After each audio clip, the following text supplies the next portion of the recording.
नमस्कार दोस्तों, competition war के यूट्यूब चैनल में आपका स्वागत है। मैं संदीप हाजिर हूं आपके लिए लेकर करंट अफेयर्स पर आधारित एक नई वीडियो। दोस्तों, आज की वीडियो में हम बात करेंगे केंद्रीय बजट 2023-24 की।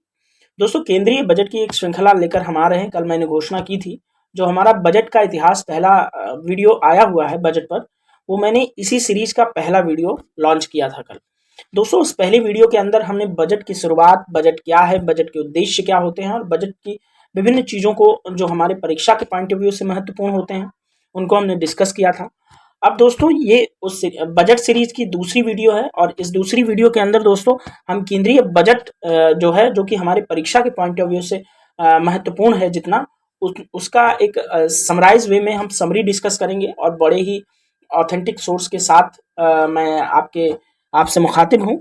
और मेरी कोशिश रहेगी कि ये जो सेशन है जो आप अटेंड कर रहे हैं वो सफल हो। आपका जो 30-40 मिनट या 10-15 मिनट जो भी आप मेरे साथ गुजारने वाले हैं इस वीडियो के अंदर, वो आपका सफल हो, आपका टाइम कहीं भी वेस्ट ना जाए।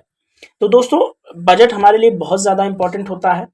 आगामी परीक्षाओं में अगर आप देखेंगे तो यूपीएससी का जो एग्ज़ाम है, यूपीएससी सीएससी जो होता है, सिविल सर्विसेज का एग्ज़ाम, वो दोस्तों 28 मई को लगा हुआ है।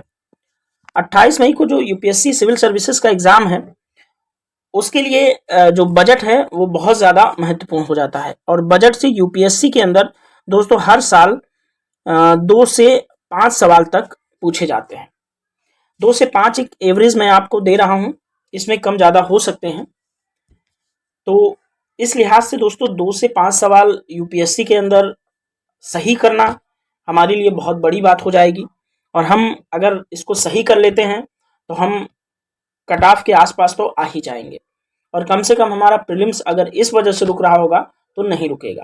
तो बजट दोस्तों करंट अफेयर्स का, इकोनॉमी सेक्शन का करंट अफेयर्स में पूछा जाने वाला एक चीज़ है, तो उसको आप ध्यान से समझिएगा। मेरे साथ अगर वीडियो में आप बने रहेंगे तो आपके लिए बिल्कुल लाभप्रद होगा, मैं इसकी आपको गारंटी देता हूँ।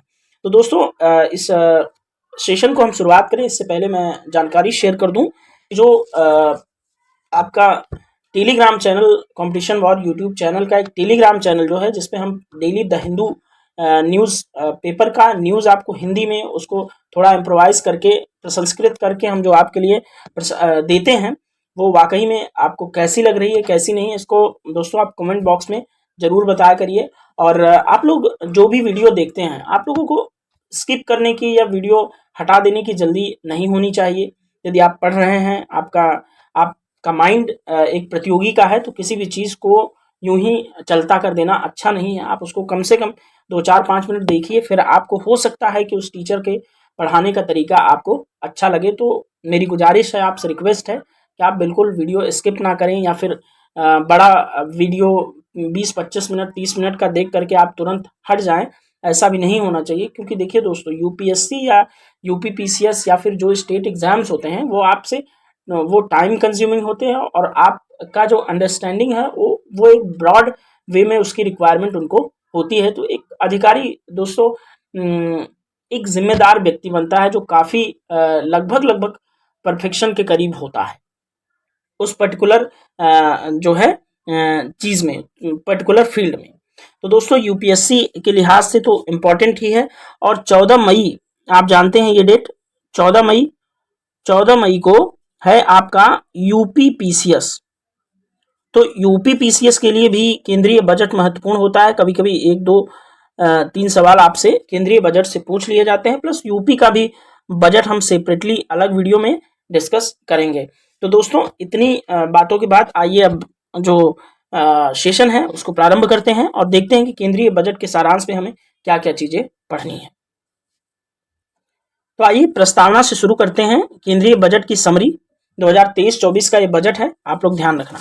दोस्तों, संविधान की अनुच्छेद 112 के अंदर संघीय बजट मूल रूप से सरकार की अनुमानित प्राप्तियों और व्यय का विवरण होता है। ये कल मैंने आपको बताया था कि भारतीय संविधान का जो अनुच्छेद 112 है वह बजट के संबंध में प्रावधान करता है, और बजट शब्द का उल्लेख संविधान के अंदर नहीं किया गया है। ये बात यहाँ पे आगे मेंशन की हुई है कि भारतीय संविधान के अंदर बजट शब्द का उल्लेख कहीं नहीं किया गया है, बल्कि बजट के लिए सरकार इसे वार्षिक वित्तीय विवरण कहती है, क्योंकि बजट का उल्लेख जो संविधान के अनुच्छेद 112 में किया गया है, उसको वार्षिक वित्तीय विवरण के नाम से ही बजट को वहां पर उल्लेख किया गया है। तो बजट शब्द का भारतीय संविधान में कहीं भी उल्लेख नहीं किया गया। दोस्तों, वित्त मंत्रालय के तहत आने वाला जो आर्थिक मामलों का विभाग होता है, वह बजट तैयार करने के लिए उत्तरदायी प्रमुख निकाय होता है। तो आपको याद रखना है कि वित्त मंत्रालय के अंतर्गत आता है आर्थिक मामलों का विभाग, जो कि सरकार का केंद्रीय बजट तैयार करने के लिए उत्तरदायी होता है। तो आपको याद रखना है कि आर्थिक मामलों का जो विभाग होता है वित्त मंत्रालय का, वह केंद्रीय बजट तैयार करता है। आगे देखते हैं, संघीय बजट को राजस्व बजट और पूंजीगत बजट में वर्गीकृत किया जाता है। संघीय बजट के दो भाग होते हैं, पहला होता है राजस्व बजट, दूसरा पूंजीगत बजट। तो देखते हैं बजट का भाग एक, यानी कि राजस्व बजट। बजट का जो समष्टि आर्थिक भाग होता है, ये भाग एक जो है राजस्व बजट, एक समष्टि माइक्रो इकोनॉमिक ब्रॉड वे में पूरी देश की अर्थव्यवस्था को शामिल करता है। इसके तहत सरकार की अलग अलग योजनाओं और प्राथमिकताओं की घोषणा की जाती है। इसके तहत अलग अलग क्षेत्रों के लिए निधि भी आवंटित की जाती है, यानी कि किस क्षेत्र को कितना पैसा इस वित्तीय वर्ष में दिया जाना है, उसको भी बजट के अंदर जो भाग एक होता है आपका राजस्व बजट, उसके अंदर किया जाता है।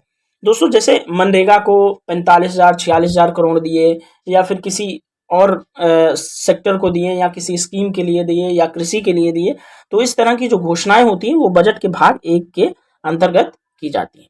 अब बजट का भाग बी, वो एक वित्त विधेयक से संबंधित होता है। भाग दो, जो कि पूंजीगत बजट होता है, कैपिटल बजट। इसमें आयकर संबंधी संशोधन और अप्रत्यक्ष कर जैसे कराधान प्रस्ताव शामिल होते हैं।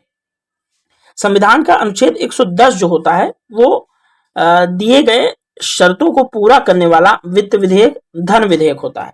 दोस्तों, वित्त विधेयक धन विधेयक होता है कि नहीं, ये सवाल मैं आपसे कर रहा हूं। अगर किसी को पता हो कि क्या वित्त विधेयक धन विधेयक होता है कि नहीं, ये सवाल आप लोग कमेंट बॉक्स में इसका आंसर जरूर दें।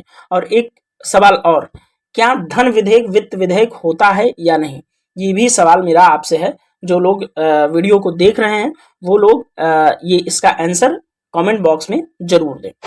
और अगर नहीं दे सकते हैं तो पूछ सकते हैं कमेंट बॉक्स के अंदर, इसका आंसर मैं आपको अगली वीडियो में जरूर दूंगा। आगे चलते हैं दोस्तों, वित्त मंत्री के बजट भाषण के अलावा संसद में पेश किए जाने वाले प्रमुख बजट दस्तावेज निम्नलिखित होते हैं। देखिए क्या क्या पेश किया जाता है। पहला, वार्षिक वित्तीय विवरण जो अनुच्छेद 112 के तहत आता है। दूसरा, अनुदान मांगे होती हैं जो अनुच्छेद 113 के अंतर्गत आता है। तीसरा, वित्त विधेयक होता है जो कि अनुच्छेद 110 के अंतर्गत शामिल होता है। और एफआरबीएम जो अधिनियम है उसके तहत अनिवार्य जो राजकोषीय नीति है उसका विवरण भी इसके अंतर्गत शामिल होता है। ठीक है दोस्तों, तो आप वित्त मंत्री का जो बजट भाषण होता है कभी आप उसको सुनिए और देखिए कि उसमें क्या क्या पेश किया जाता है। तो वित्त मंत्री का जो बजट भाषण होता है उसमें बजट दस्तावेज में वार्षिक वित्तीय विवरण यानी कि 112 अनुच्छेद के अंदर जो बजट है उसको पास किया जाता है, प्लस अनुच्छेद 113 के अंतर्गत जो भारतीय संविधान में निहित है अनुदान मांगे वो पेश की जाती हैं। और वित्त विधेयक जो संविधान के अनुच्छेद 110 के अंतर्गत है वह भी एक दस्तावेज है बजट का। साथ ही एफआरबीएम एक्ट के तहत अनिवार्य जो मॉनेटरी जो राजकोषीय नीति है वो भी पेश की जाती है। ठीक है दोस्तों, मॉनेटरी पॉलिसी। तो इतना विवरण होता है। अब आगे चलते हैं और आगे देखते हैं दोस्तों, बजट दस्तावेज के अंतर्गत समष्टि आर्थिक रूपरेखा का विवरण भी होता है, मैक्रो इकोनॉमिक फ्रेमवर्क स्टेटमेंट भी होता है, और जो होता है वह है मध्यावधि राजकोषीय नीति सह राजकोषीय नीतिगत कार्य योजना संबंधी विवरण होता है, यानी कि मीडियम टर्म फिस्कल पॉलिसी कम फिस्कल पॉलिसी स्ट्रेटजी स्टेटमेंट होता है। तो इतना बजट के अंतर्गत एक बजट दस्तावेज के रूप में पेश किया जाता है। आइए आगे चर्चा करते हैं कि बजट के साथ कुछ अन्य जो व्याख्यात्मक दस्तावेज हैं वो भी प्रस्तुत किए जाते हैं। इन व्याख्यात्मक दस्तावेजों में क्या होता है वो देख लेते हैं। दोस्तों, इन व्याख्यात्मक दस्तावेजों के अंदर व्यय बजट होता है, प्राप्ति बजट होता है, व्यय की रूपरेखा होती है, बजट एक नजर में होता है और वित्त विधेयक के प्रावधानों का व्याख्यात्मक ज्ञापन भी पेश किया जाता है। साथ ही निर्गम परिणाम निगरानी रूपरेखा यानी कि आउटपुट आउटकम मॉनिटरिंग फ्रेमवर्क होता है, और साथ ही बजट 2023-24 की कुछ विशेषताएं और बजट 2022-23 की घोषणाओं के कार्यान्वयन से संबंधित स्थिति भी पेश की जाती है। यानी कि बजट 2023-24 जब पेश किया जाता है, उसी के अंतर्गत जो पिछला वित्त वर्ष है 2022-23, उसके बजट की भी घोषणाओं के कार्यान्वयन से संबंधित जो स्थिति है, यानी कि जो पिछले वर्ष का जो बजट है उसके अंदर जितने अलाउंसेस किए गए थे, उसके अंतर्गत विभिन्न योजनाओं को, घोषणाओं को इम्प्लीमेंट करने में प्रगति क्या रही, उसका भी विवरण पेश किया जाता है। दोस्तों, अब हम बात करेंगे बजट प्रक्रिया की और देखेंगे विस्तार से कि बजट प्रक्रिया संसद के अंदर कैसे चलती है और किन किन चरणों से होकर गुजरती है। दोस्तों, जो बजट प्रक्रिया है वह पहले चरण में बजट का प्रस्तुत किया जाना होता है, यानी कि बजट को सिर्फ पेश किया जाता है। और दूसरे चरण के अंतर्गत क्या होता है, दूसरा चरण जो इसका शुरू होता है वह है संसद के दोनों सदनों में बजट पर एक सामान्य सी चर्चा हो जाती है। पहले में तो बजट प्रस्तुत कर दिया गया, दूसरे में चूंकि संसद के अंदर बजट पेश किया जाता है तो संसद के दोनों सदनों में बजट पर एक सामान्य चर्चा बजट के दूसरे चरण में हो जाती है। अब जब बजट का तीसरा चरण प्रारंभ होता है तो तीसरे चरण के अंतर्गत स्थायी जो समितियां होती हैं उनके द्वारा अलग अलग जो मंत्रालयों की अनुदान मांगे होती हैं उनकी जांच की जाती है। स्थायी और तदर्थ समितियां, संसदीय समितियां दो प्रकार की होती हैं, जैसे लोकलेखा प्राकलन समिति और सरकारी उपक्रमों से संबंधित समिति। ये सब जो संसदीय समितियां वो एक स्थायी समिति हैं। ये बजट का जो संसद का कामकाज होता है उसको बांटने के लिए होती हैं और उनपे एक समीक्षा करने के लिए और जांच करने के लिए संविधान के अंदर प्रावधान उनका किया गया है। लेकिन जो तदर्थ समितियां होती हैं उनको समय समय पर किसी विशेष कार्य विशेष के लिए बनाया जाता है और उसके बाद उनको भंग कर दिया जाता है। फिलहाल इसकी चर्चा जो संसदीय जो प्रणाली हम पढ़ रहे होंगे इंडिया की, तो उसके अंदर चर्चा करेंगे। बजट के अंतर्गत तीसरे चरण में जो है स्थायी जो समितियां होती हैं, जैसे लोक लेखा प्राकलन समिति, इन सब में क्या होता है कि स्थायी जो समितियां होती हैं, ये समितियां द्वारा अलग अलग मंत्रालयों की जो अनुदान मांगे होती हैं उनकी जांच जो है तीसरे चरण के अंतर्गत की जाती है। दोस्तों, अब आता है चौथा चरण। चौथे चरण के अंतर्गत अनुदान मांगों पर लोकसभा में विस्तृत चर्चा और मतदान किया जाता है, क्योंकि आप जानते हैं कि जो हमारा लोकसभा है एक जो है चर्चित सदन होता है, आम सभा है। इसके अंतर्गत जो है पूरे देश का प्रतिनिधित्व होता है और इस यहाँ पर जब बजट से संबंधित जो है अनुदान जो मांगे पेश की जाती हैं उन पर जब मतदान और चर्चा होती है तो समझिए कि बजट एक बहुत ही अच्छे और निर्णायक फेज पर पहुंच चुका है। अब पांचवा चरण आता है। पांचवें चरण के अंतर्गत दोस्तों विनियोग और वित्त विधेयक पारित किए जाते हैं।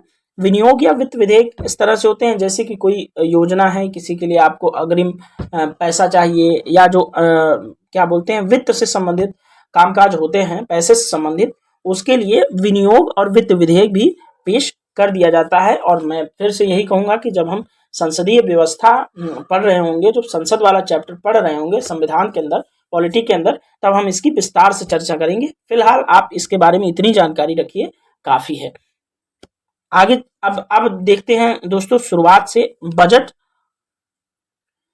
दोस्तों, बजट का जो 2023-24 है वह अमृत काल में पेश किया जाने वाला पहला बजट है। अब अमृत काल की बात क्या है, अमृत काल यहाँ पर बताया गया है, फिर भी मैं आपको कई बार अपनी वीडियोस के अंदर जब G20 की चर्चा में कर रहा था, G20 का एक जो अध्यक्षता भारत को 2023 दिसंबर तक के लिए मिली है, एक वर्ष के लिए, उसकी मैंने विस्तार से जो है एक वीडियो बना रखी है, उसके अंदर भी अमृत काल मैंने अच्छे से चर्चा किया है। फिलहाल यहाँ पर बता देता हूँ दोस्तों, जो अमृत काल है वह एक भारत की आजादी के 75 वर्षों से 100 वर्ष के बीच की जो 25 वर्षों की अवधि है उसी को हम अमृत काल के नाम से भारत सरकार संबोधित करती है। जो कि यहाँ पर लिखा है कि जो अमृत काल है वह इंडिया 75 यानी कि आजादी के 75 वर्ष से इंडिया 100 जो यानी कि 2000 मान लीजिए 23 चल रहा तो 76वां गणतंत्र दिवस हो जाएगा। अब जब मनाया जाए आजादी का जो दिवस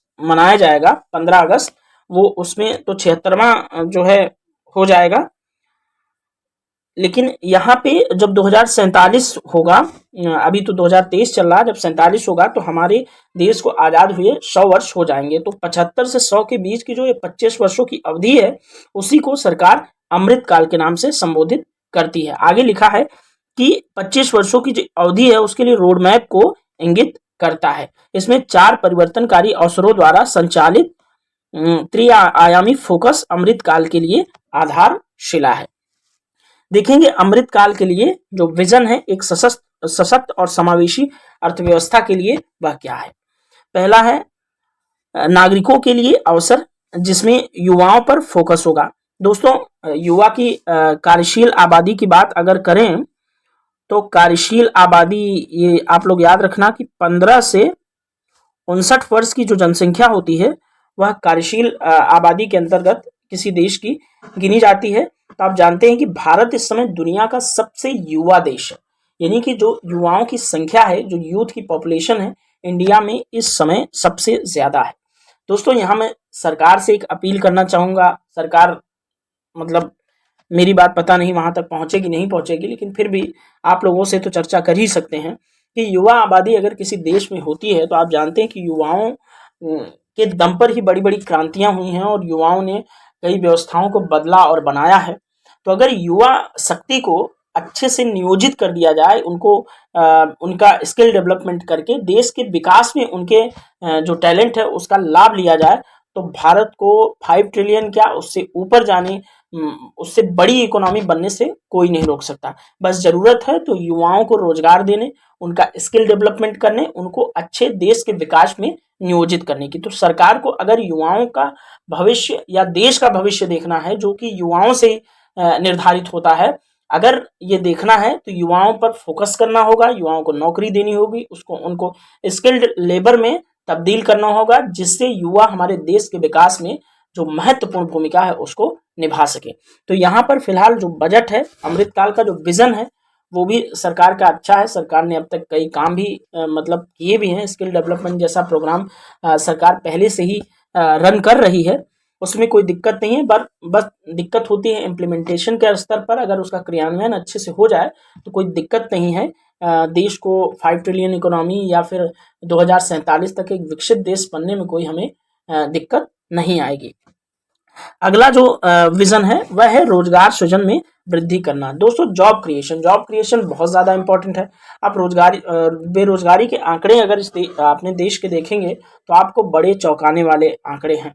किसी भी क्षेत्र में युवाओं को रोजगार प्राप्त करने में बड़ी दिक्कत हो रही है। तो सरकार अगर चाहे तो जो जैसा कि विजन है अमृतकाल का, अगर सरकार चाहे तो युवाओं की एक अच्छी दिशा में नियोजित करके देश के विकास में उनकी जो श्रम शक्ति है उसका लाभ ले सकती है।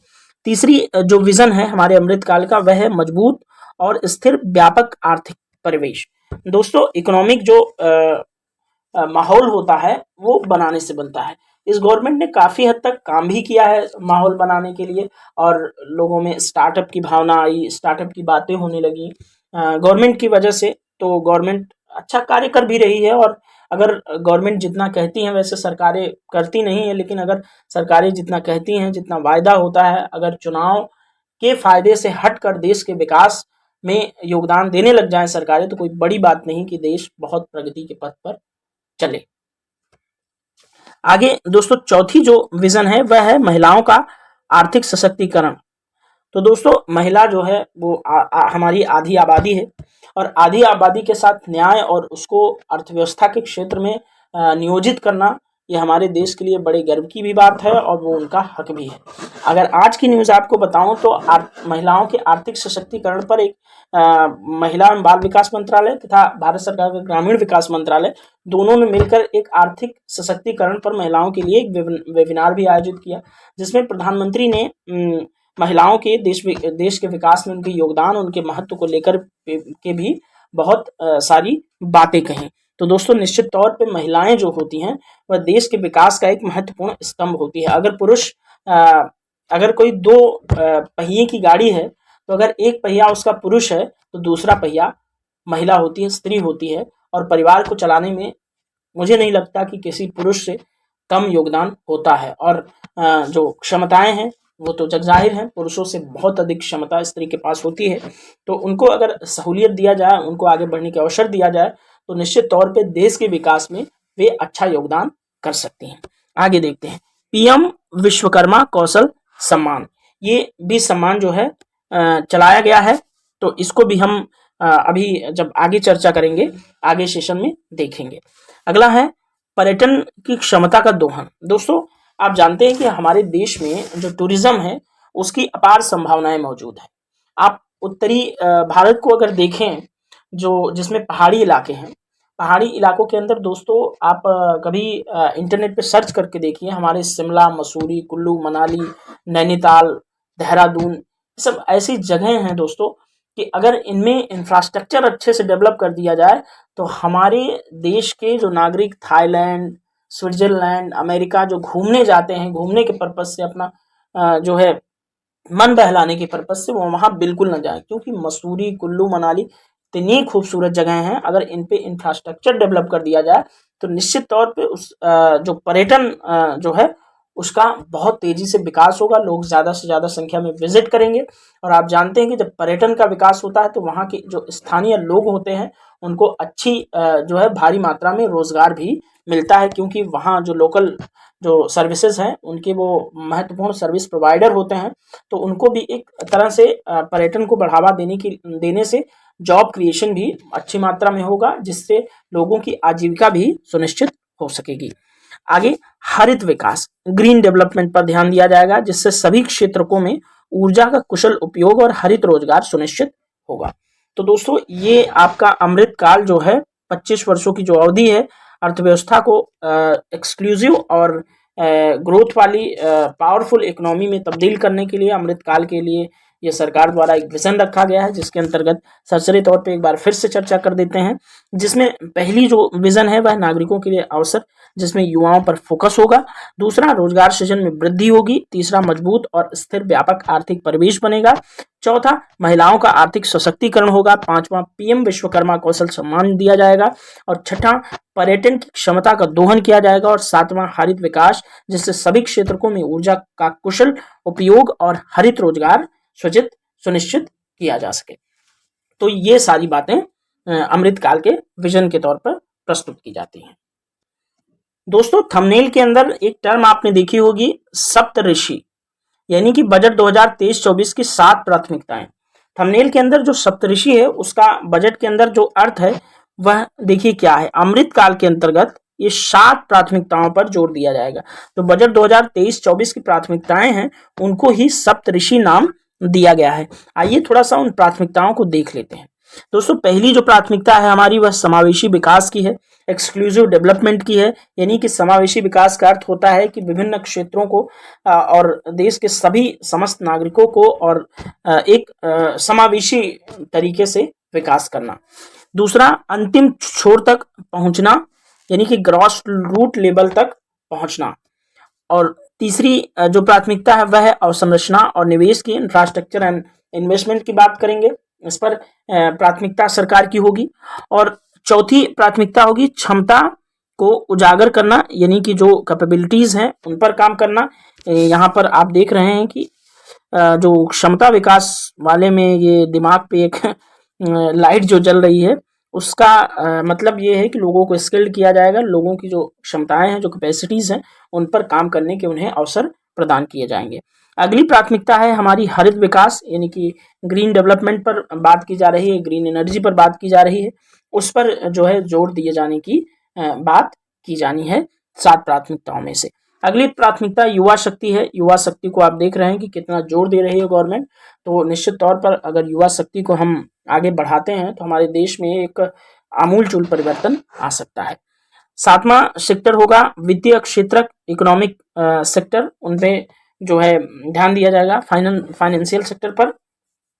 तो ये सारी जो 7 प्राथमिकताएं हैं बजट के अंतर्गत, उनका हम दोस्तों एक एक करके चर्चा करेंगे। जैसे पहली प्राथमिकता हमारी समावेशी विकास की है, यानी कि एक्सक्लूसिव डेवलपमेंट की। तो पहली प्राथमिकता के तहत हम अब नेक्स्ट वीडियो में पहली प्राथमिकता समावेशी विकास को डिस्कस करेंगे और समावेशी विकास के अंतर्गत जो एक्सक्लूसिव डेवलपमेंट है वो किन किन क्षेत्रों में है उसको देखेंगे। पहला क्षेत्र जो है दोस्तों कृषि और सहकारिता को बनाया जा रहा है, एग्रीकल्चर एंड कॉपरेशन को। तो अब आज का वीडियो यहीं पर एंड करना पड़ेगा। एक बहुत ही महत्वपूर्ण और अच्छी चर्चा रही। आई होप आप लोगों को पसंद आई होगी। अगर पसंद आ रही तो वीडियो को लाइक करें, शेयर करें और चैनल को सब्सक्राइब करना बिल्कुल न भूलें। और जो डिस्क्रिप्शन में टेलीग्राम चैनल का लिंक दिया हुआ है जिसके अंदर द हिंदू की जो न्यूज़ आपको हिंदी में मिलती हैं उसको आप चैनल को ज्वाइन करना बिल्कुल ना भूलें। और ये वीडियो अगर आपको अच्छा लगता हो या खराब लगता हो तो लाइक भी कर दिया करें, और अगर कहीं पे त्रुटि हो उसमें सुधार की आवश्यकता हो तो आप अपने वैल्यूएबल जो सजेशन है वो कमेंट बॉक्स में छोड़ दिया करें, जिससे हमें एक मोटिवेशन मिले। तो दोस्तों नेक्स्ट वीडियो में अब मिलेंगे, आपसे फिर मुखातिब होंगे। तब तक के लिए अपना ख्याल रखें और अच्छे से पढ़ाई लिखाई करते रहें, अपने सपनों की ओर अग्रसर होते रहें निरंतर। और आपको आपके आगामी भविष्य के लिए शुभकामनाएं। और फिर हम नेक्स्ट वीडियो में तीसरे वीडियो में बजट के मिलेंगे आपसे। तब तक के लिए थैंक यू सो मच।